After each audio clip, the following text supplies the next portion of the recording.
She could narrate like my grocery list and I would listen to it. What kind of crack did she put into this book? Kind of weird, kind of suspicious. Kind of doesn't make sense. Witchcraft again.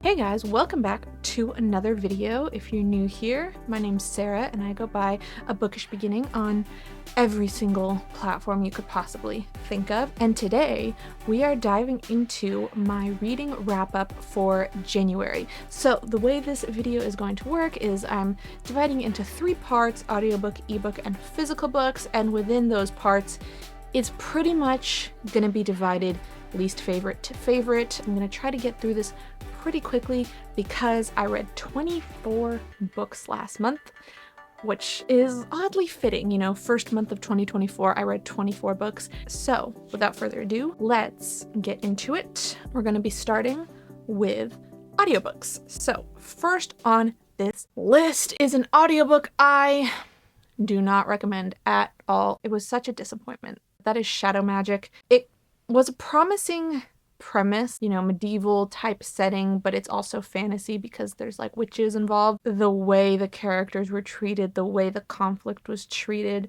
so much of it just didn't work for me. One thing you'll come to learn about me is there's one trope that I absolutely despise, and that is love triangles. Listening to this book, it made me realize there is a trope that I utterly despise more than the love triangle, and that is the not like other girls trope. So I'm not even gonna tell you what it's about. So the next 2 I'm gonna talk about, I'm kind of grouping them together because they're by the same author. I listened to them because I really love this narrator. The first of those is Silence for the Dead by Simone St. James. So this is kind of like a historical mystery with a little bit of romance mixed in. It's about a woman named Kitty who's on the run, and she gets a job at this asylum. She's pretending to be a nurse despite never having worked as a nurse before, never having been trained as a nurse before. And as she is, you know, working as a nurse in this asylum, she's kind of realizing like the practices there aren't necessarily just, and there are a lot of weird things going on. All the patients are soldiers who have been admitted after the First World War just based on the trauma that they experienced, and she comes to find out that one of these patients, this mysterious shadowy patient, is like the war hero, the guy that everyone knows about. His name is Jackie Yates, and you know, they kind of interact, they kind of get along, they're kind of like got a little bit of a connection going on. He ends up helping her as she tries to get to the bottom of what's going on. Why are all of these men having nightmares that are eerily similar? Is there something about this house that is wrong? The mystery itself was good, it was compelling, but what I enjoyed most about this book was Kitty's interactions with the other patients there. She ends up bonding with a lot of them, not all of them, but a lot of them.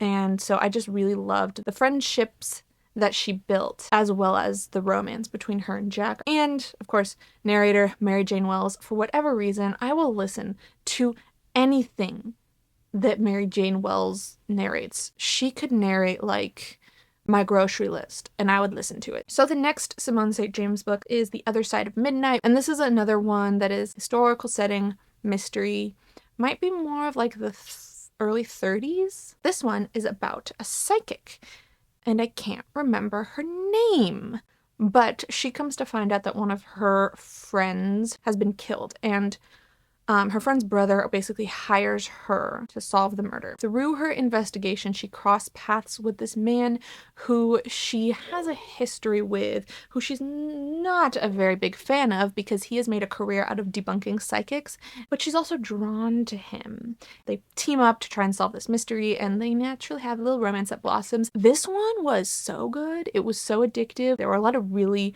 well done, creepy moments to back it up. The romance was so good. I just loved their dynamic. So yeah, I really enjoyed this one. And another one, Mary Jane Wells, great narration. I really would recommend that as an audiobook. It was done very well. This next audiobook was a part of one of my reading challenges for this year. It's 12 Fantasy Recs from my friend Jody Reads on Bookstagram, and that is The Raven Boys. And I did end up enjoying this one, but like I said in my first video, I think it's going to be one that I enjoy the later books even more. So The Raven Boys is about a girl named Blue who lives with a family of psychics, I believe. She has been told by her mother that if you kiss your true love, he will die, which is kind of a bummer.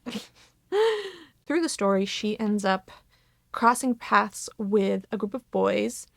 She kind of calls them the Raven Boys because of the school they go to. There's some mystery involved. And yeah, I enjoyed it, but I think I'm going to enjoy the rest of the series a lot more just because it took a while to actually get the characters interacting together. But what I will say is I did enjoy the narrator, the way he captured the different personalities of the character through his voice. These last two are from the same series, and they're a romance series, and these were definitely the two favorite audiobooks I listened to. Less so because of the narration. It was more of like just the story itself I'm really invested in and I really enjoy. And that is the second and third books in the Adair series by Samantha Young. So the second one is There With You and the third one is Always You. So basically the Adair series, the first book starts with Robin and Lachlan, and Robin travels to Scotland to reconnect with her father after she gets shot in the line of duty. She obviously falls in love with Lachlan, who is an actor or a former actor who her dad kind of left her to be a bodyguard for. And so the second book is Robin's half-sister Regan and Lachlan's brother. And then the third book is Robin's father Mac and then the sister Erikar, which, yeah, this is the weirdest family tree, the most complicated family web, but the books are still a lot of fun. Regan and Thane's story is a single dad and she agrees to nanny for him, for his kids. The kids are just so cute. So I gave There With You 4.7 stars only because like the third act conflict between Thane and Regan really frustrated me. I could understand Thane's insecurities, but some of the ways in which he was behaving really frustrated me, which is why it kind of took it down a peg a little bit for me.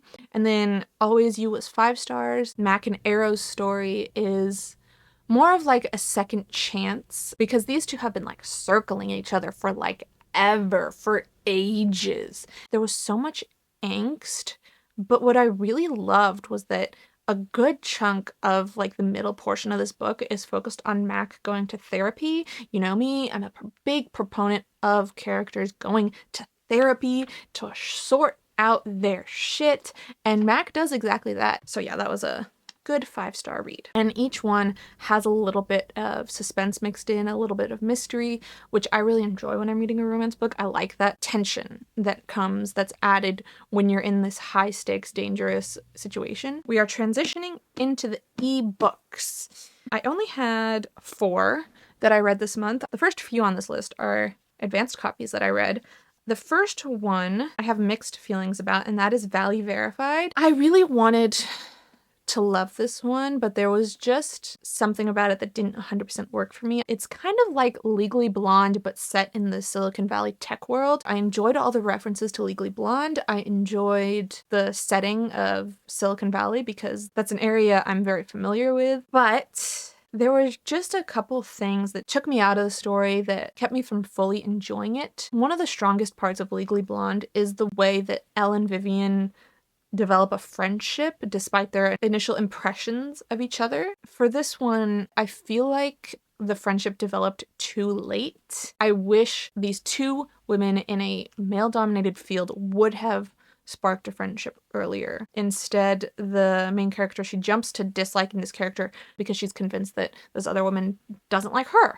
And it's all just kind of based under a misunderstanding. And I really wish she could have like come to the realization on her own without needing to find out what she did in the third act. There were a lot of elements that I did enjoy, and it was a very easy read to get through. There were still a couple parts that just did not work for me. Okay, next book. It's a sapphic historical romance, and that is Don't Want You Like a Best Friend. And this one was just, it was really cute. You know, I was feeling the emotions, I was feeling the chemistry. I loved just watching these characters come to their like realization that they had feelings for one another. It was very cute, but I will be the first to admit that the whole stepsisters thing that comes about by the end of the book was a little strange, but it was cute enough that I'm willing to look past it. Basically what this book is about, it's about these two women. One of them's entering London society for the first time, and the other one, she's done a couple seasons, but she just doesn't want to get married, and her father's rich, and, you know, she can just do whatever she wants during the season. Whereas the other main character, she has one season to find a match to get married. Basically, like, they form this friendship as they're going to these events together, and, you know, as the one main character starts getting attention from the men in the ton, the other main character doesn't really like it very much. She's like, but no, I just want to spend time with her. No, you're taking her away from me. It's very much a cute, like, queer awakening romance set against a historical backdrop. These last two were undoubtedly some of my favorite reads of this month. The first one was an advanced copy, and I am kind of surprised at how much I love this book. I love a lot of books by this author. I don't know, I think paranormal romance is her calling, and I need her to write 10 more. And that, of course, is Bride by Ali Hazelwood. Oh my goodness, what kind of crack did she put into this book?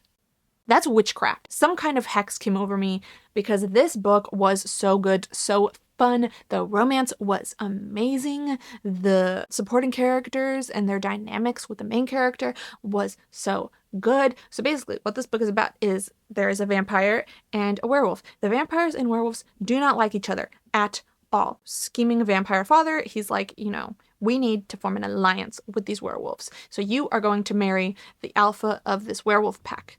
And she's like, fine, I will be used by you once again and be pushed into this marriage. But I have my own reasons for agreeing to it. They have the forced proximity, but from the prologue, you can tell, like, oh shoot, like, their connection might be deeper than they anticipated. I just loved the dynamic between Lo and Misery. There's an element of suspense mixed in, and I liked that a lot.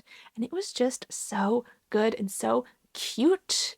And I definitely recommend everyone pick it up. This last one on the list of ebooks was one I read on Kindle Unlimited, and I loved it so much I got myself a trophy, and that is A Song of Sin and Salvation by L.H. Blake. Oh my goodness. There is just so much to unpack when it comes to this book. I would qualify it as a new adult. The characters are younger. They're 18 and 19. It's such a unique book. I can truly say I haven't read a romance book quite like this one. So it's set in the 80s in this small town in, I believe, Iowa. The main character, Rebecca, she has grown up in this very strict evangelical Christian household. She's very much just raised to believe very certain things about her worth as a woman, about what is expected of her. But one day, this boy moves in next door. Everyone in this town thinks he's the devil because he's, you know, this heavy metal guy. He's got long hair, tattoos, he's smoking, he's always listening to this hardcore music. He's got his guitar that he's playing all the time.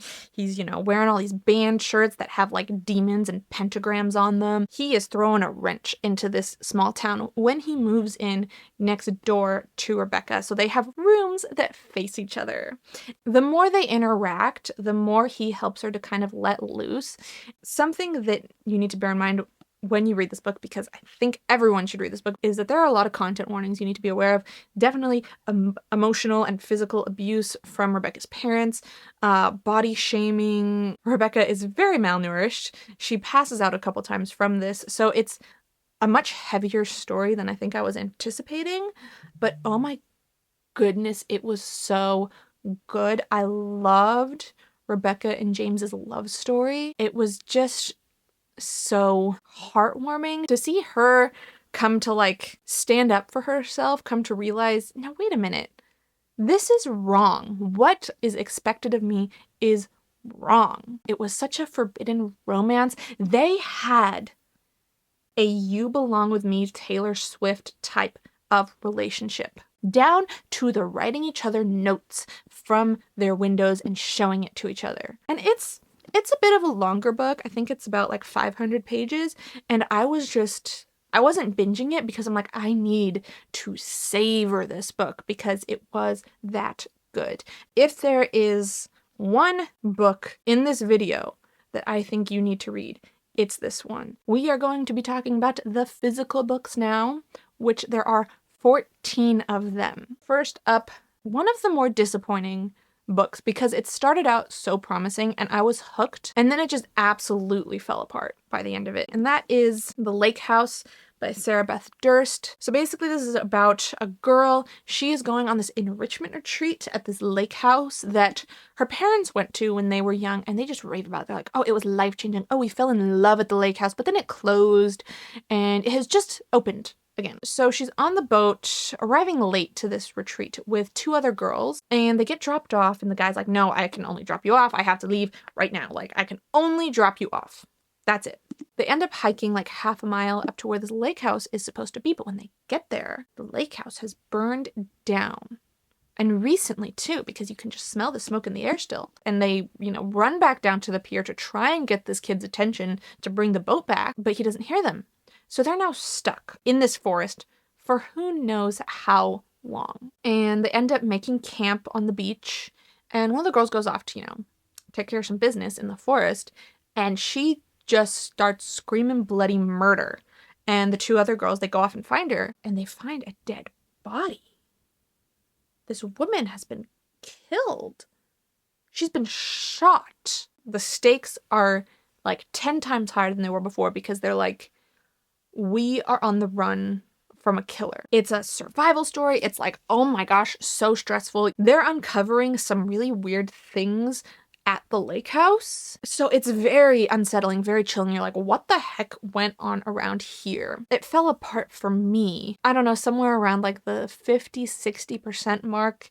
Once you find out who or what the antagonist is. I, spent my high school watching Criminal Minds. I know there is sometimes nothing scarier than a human committing some atrocious, horrifying acts. So when a thriller turns supernatural, you immediately kind of lose me.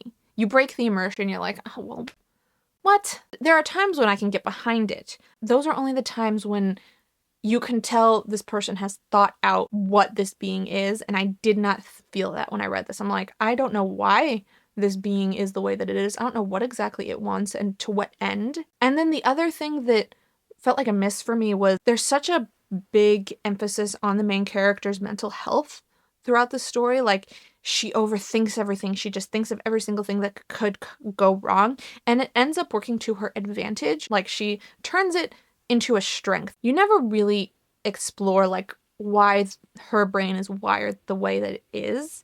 For me, it very much read as like OCD mixed with anxiety based on like, previous characters that I've read. It's like the author didn't want to put a label on the main character. I don't know, to each their own, but I would have liked to have it be an exploration, be like, oh look, this character is an absolute badass who just happens to have OCD and anxiety. I feel like it would have been more effective for me if I had some more like exploration into the character's mental health. Next, this one I gave 3.75 stars because there were elements I enjoyed, but I felt like it could have dived more into those elements. And that is Akata Witch. And it was also, I feel like, and that's an issue of my bookstore rather than like the book itself. It's very much a middle grade type of fantasy book. It very much reads as middle grade, but for me it was put into YA. It was like kind of less intense than I wanted it to be. But anyway, this is about a girl named Sunny. She was born in New York to Nigerian parents, but now she's moved back to Nigeria. And she's also albino, so she gets bullied a fair amount. But one day she has a vision of the world ending, and kind of what happens from there is there's this serial killer who's terrorizing their area in Nigeria. She has a classmate, a couple kids her age who bring her into this world called the leopard people, and they all have these powers. And there's something about the 4 of them that make them well suited to both finding the serial killer and taking him on, because he also happens to be a leopard person. But what I really liked, or what I really appreciated about this book, is the world of the leopard people, particularly the powers that the characters have. because each power is based in something that would be traditionally considered like a disadvantage, a weakness, a flaw, you know? And I really enjoyed like the first quest that this 4 went on because it was a great way to showcase how there are these 4 characters and they're completely different and they don't always get along. They don't really like each other sometimes, but they complement each other. And I wish their quests after that worked in the same way. But this is a series that I think I will continue because I'm looking forward to kind of seeing these characters grow up and see what happens as they grow up, as they become more mature, like what happens with their powers, what happens with the world. So I would recommend it, but bear in mind, it's very much more of a middle grade book than it is a YA book. Next, now this one is a novella.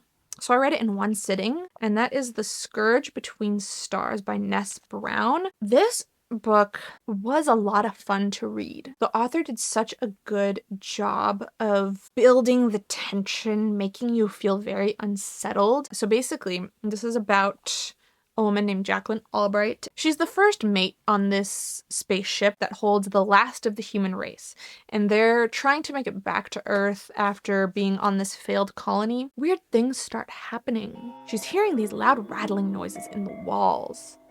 And then people start turning up dead. And then there are ominous messages from other ships telling them, don't open the door. What they have to do is they have to race to figure out who's attacking these people, figure out who's killing these people before they all die. It was very immersive, very high action. Definitely one I would recommend. This one was from my 12 Recs from 12 Friends challenge. It's a book I've been meaning to read for a long time. That is Daughter of Smoke and Bone by Laini Taylor. And basically it's about this girl named Karou, and she's been raised by these like demon hybrid things called chimera. But she doesn't know anything about her past. She doesn't know where she's come from. She is kind of like a messenger. She's kind of just, you know, does these small tasks for this demon, the one who raised her. His name is Brimstone. She starts interacting with this angel guy a little bit more. His name's Akiva. And obviously her and Akiva have a little bit of a, you know, romantic connection. I really liked the dynamic between Karou and Akiva. I liked learning what Karu's past was. I liked when the book transitioned into this is where Karou comes from. I thought that was like a really interesting shift. The only thing that kept it from being a higher rating was that I wanted like more clues to be seeded earlier throughout the story. But I am excited to continue this series to see what happens next. I'm glad someone put this on my 12 Recs from 12 Friends list. Remember when I said that I need good superhero romance books? Do you remember that? I have one. Because I told you in that video that I enjoyed Heroine Complex, which is the first book in this series. I finally caved and read Heroine Worship, and oh my gosh, it was even better. This book is the second book. It follows Avida. Avida and Evie have been best friends forever.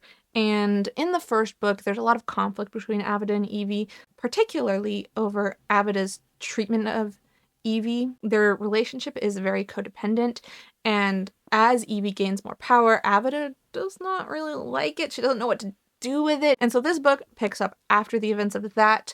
They're trying to heal their friendship, and Avida is trying to find her purpose. She's really diving hard into fixing her friendship with Evie, even though she's a little bit misguided in what that looks like. And through the story, she hangs out a lot more with her childhood friend named Scott, who she's kind of had just a big falling out with. And you kind of come to see she's always had feelings for him, but she can't grasp the concept that he has feelings for her. It's really just Avida sorting her shit out. Something I really enjoy when a book in a series of interconnected standalones puts a character who you previously didn't like in the spotlight. Because first book, you're like, Avida, fuck off. In this book, you're like, Avida, let me give you a hug. I really just loved this book. It was fun. It had action. The romance was amazing in this book. I really loved Avida and Scott's dynamic. It's very much Black Cat, Golden Retriever. I loved just watching Avida come to realize, oh wait, Clark Kent's not a bad thing. I can be soft. I can have feelings.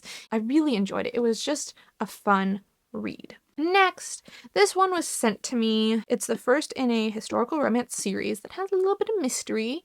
So you know, that's my That's my bread and butter. And this was a really fun start to the series. It's a really promising start to the series. And that is Never Blow a Kiss by Lindsay Levis. So basically, this is about a woman. She gets recruited by this woman to become a governess, but specifically a governess who spies for her, who keeps an eye on the ton, holds the ton accountable for their wrongdoings.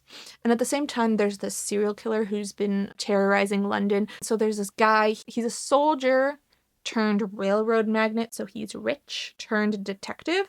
And so he's working for the Metropolitan Police. His name is Zachariah Denholm. He's kind of drawn to this governess who kind of gives him some sass. They have good chemistry. They keep crossing paths. He doesn't really know that she's a spy who's trying to track down this serial killer. And I don't know, I just loved the mix of suspense. I liked the romance a lot. So this one was a lot of fun for me, and I'm really excited to kind of see what the next in the series brings. These next two I'll be talking about together because they are in the same series. First one was a reread, and I basically only reread it so I could have a better memory of what's going on in this world by the time I picked up the second book. So I'll talk more about the second book.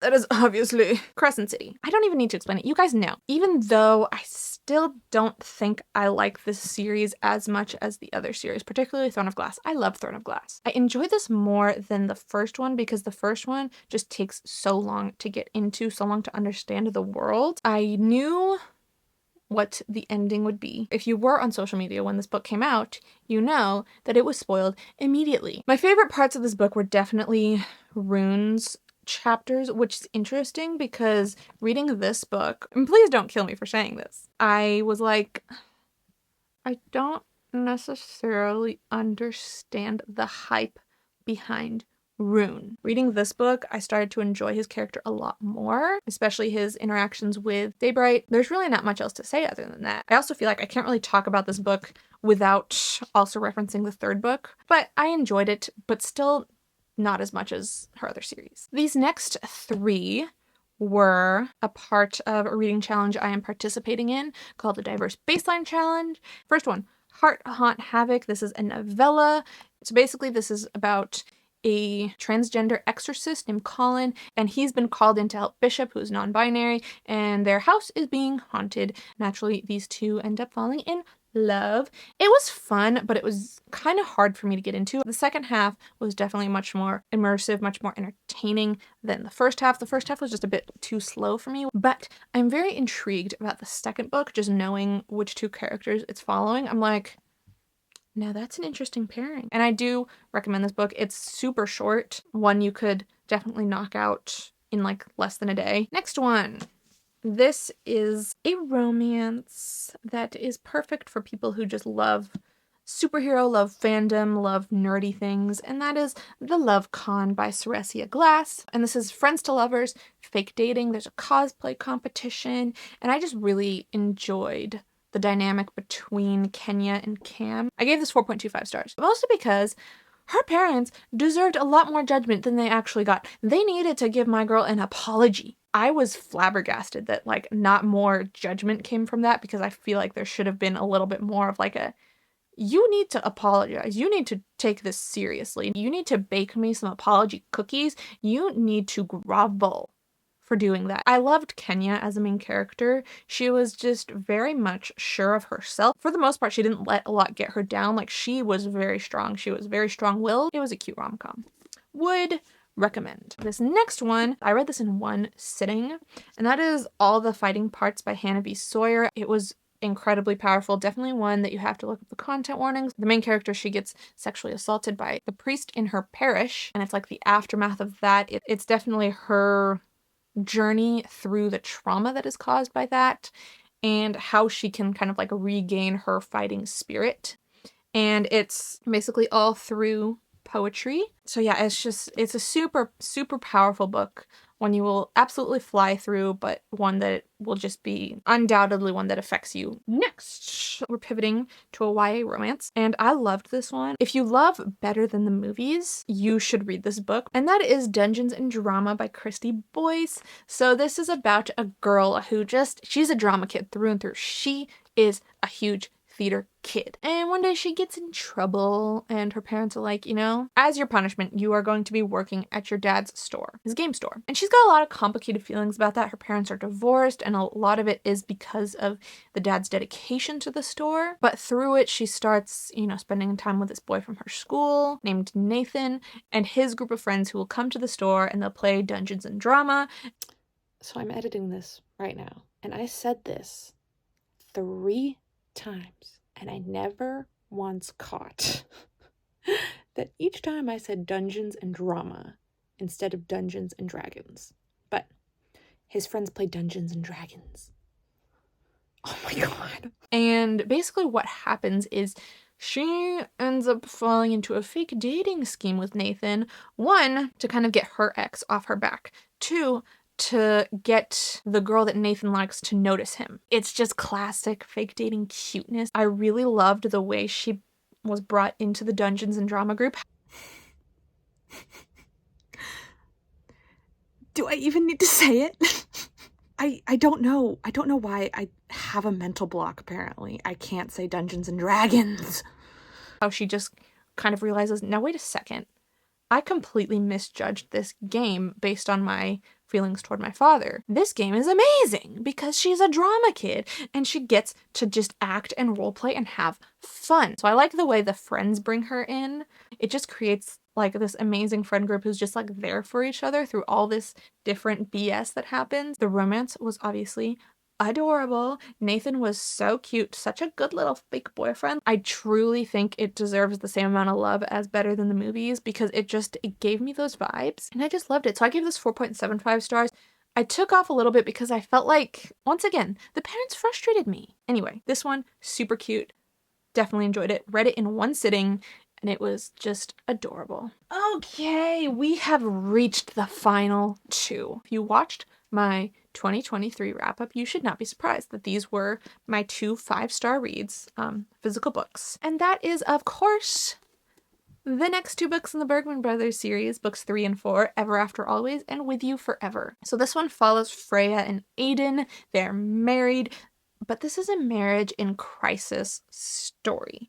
There's something wrong. There's something off about their relationship. They lost their spark, like they have drifted apart and they want to sort it out. They need to sort it out.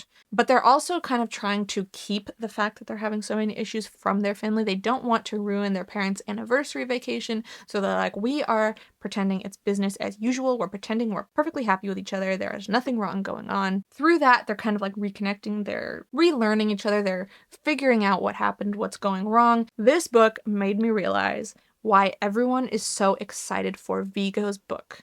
Because Vigo is absolutely unhinged in all the best ways. He was so funny. He was so entertaining in this book. I'm like, okay, I get it now. I get why everyone is a Vigo girly, why everyone is clamoring for Vigo's book. I get it. I see the vision. Beyond that, the relationship between Freya and Aiden, it was so much fun watching like Aiden kind of try to grovel, make up for his mistakes.